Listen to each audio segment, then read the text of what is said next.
Bali, the once Edenic paradise, has started losing some of its appeal. In this video, we'll talk about how it became a top trending travel destination and the real reason why travelers are fleeing Bali.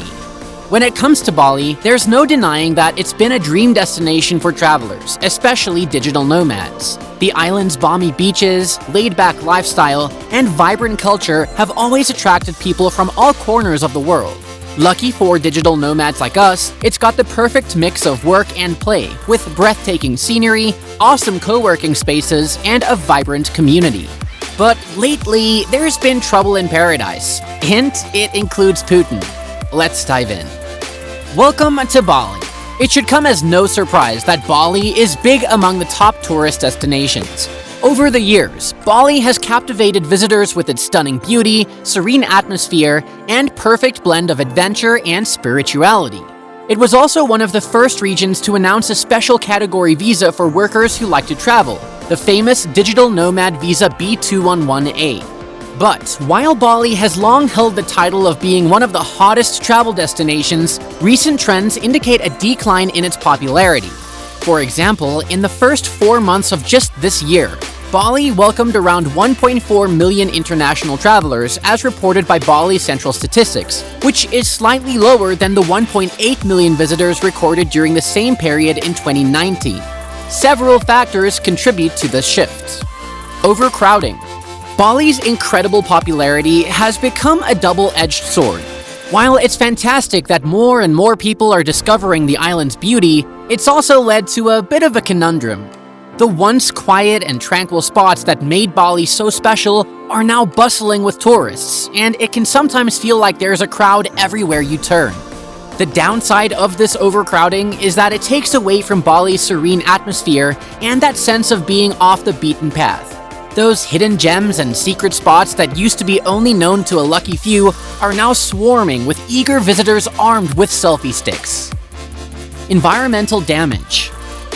Bali's rapid development and increased tourism have also taken a toll on the environment, resulting in issues such as pollution, waste management challenges, and threats to marine ecosystems. It also takes away from the classic Bali atmosphere of pure heaven. Travelers struggle to find the serenity that Bali once promised. Overtourism.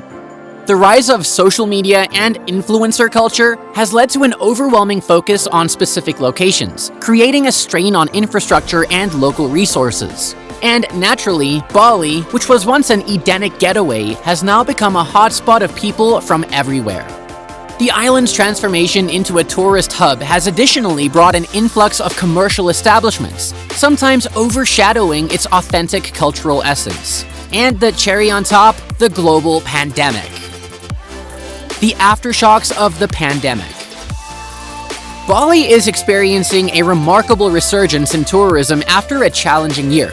With a staggering 1.5 million foreign tourists visiting between January and October of 2022, the island is back in business. But this impressive rebound comes with its own set of hurdles, particularly for the hospitality industry. Finding qualified staff has become a major challenge, as many workers had to seek alternative means of income during the pandemic. With the closure of hotels and restaurants, they returned to their villages and started small businesses to make ends meet. And now, Bali is facing a shortage of skilled workers to meet the growing demand from the influx of tourists. But none of these issues come even remotely close to the real reason travelers are fleeing Bali. The real reasons travelers are fleeing Bali. It seems like there's been a bit of a stir with all these Russian and Ukrainian tourists flocking to the island. It all started when Russian President Vladimir Putin decided to invade Ukraine back in February of 2022. The war and its aftermath have led many Russians and Ukrainians to seek refuge in Bali, of all places. As if the island wasn't big as it is, since the war started, it's become even more attractive to those trying to escape the horrors of conflict. Last year, a whopping 58,000 Russians visited Bali, and in January of 2023 alone, another 22,500 arrived. And it's not just the Russians. Over 7,000 Ukrainians made their way to the island in 2022, with 2,500 more joining in the first month of this year. That's quite a surge in visitors. But here's where the trouble begins. With so many Russians and Ukrainians coming to Bali, the locals are starting to get a little frustrated. Some of them feel like these outsiders are taking away their jobs. As we saw earlier, badly behaved tourists are nothing new in Bali, especially since it's been one of the hottest tourist destinations for a while now. You hear stories about foreigners misbehaving, getting drunk, and disrespecting sacred sites all the time. But the situation with the war-affected Russians and Ukrainians is much worse. The governor of Bali, Koster, has recently spoken up about it.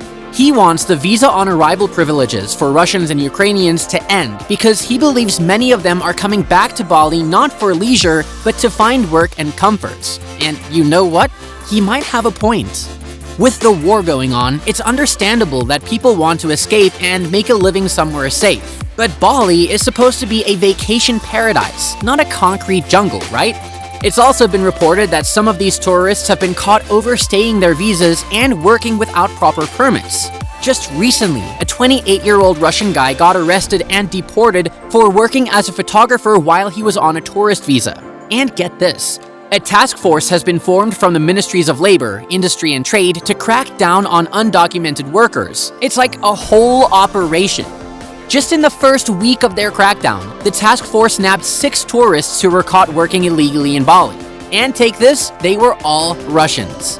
Yeah, it just happened that way. I'm talking about 3 sex workers, 2 motorbike driving instructors, and a tennis coach. Well, let's just say that they didn't exactly have a valid work permit, so the authorities did what they had to do and gave them the boot. Now, you might be wondering why Ukrainians are also getting caught up in the issues faced by Russians in Bali, especially if most of the incidents that are causing trouble involve Russians.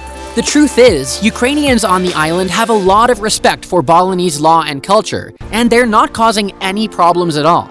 You see, for many Ukrainians, being in Bali is not just about having a good time on a tropical island.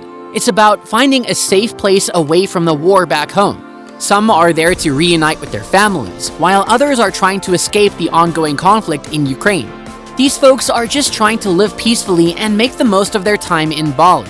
If that wasn't enough, it's also been reported that most of the people taking over the Balinese job market seem to be Russian. Check this out. A local police officer in Bali told CNN, "Whenever we get reports about a foreigner behaving badly, it's almost always a Russian." Unfortunately, in an effort to address the challenges posed by the current situation, Bali has had to implement travel restrictions that affect both parties involved. The island cannot take a political side when it's caught up in the midst of the war itself. Naturally, these restrictions have created additional hurdles for travelers from around the globe, making the situation even more challenging for everyone involved. New restrictions on travelers. For starters, if you want to ride a scooter, you might want to get licensed. Let's face it, riding scooters in Bali is a popular and thrilling experience for many travelers. In the past, it was quite common to rent a scooter without an official driver's license, but things have changed. Now, all travelers must have either an international driver's license or a local permit called an SIM, or a SIM. The government has deployed a tourism task force in Bali to ensure compliance with the rules, and fines will be imposed on violators. Also, Bali has shown the no entry sign to all mountains and volcano enthusiasts. Governor Koster has made a firm decision regarding tourism activities in Bali's mountains and volcanoes. Visitors are now forbidden from stepping foot on any of the 22 mountains, except for religious ceremonies or specific non-tourism activities related to disaster management. This decision was made due to disrespectful behavior by some foreign visitors towards these sacred sites. Unfortunately, this means popular outdoor experiences like Mount Batur trekking are no longer allowed, impacting both nature enthusiasts and locals who rely on these tourism activities. Another thing, choosing your accommodation in Bali just got a bit more important. The officials have made it clear that there will be consequences for those who stay at unregistered accommodations, including platforms like Airbnb, guest houses, and B&Bs that do not pay taxes.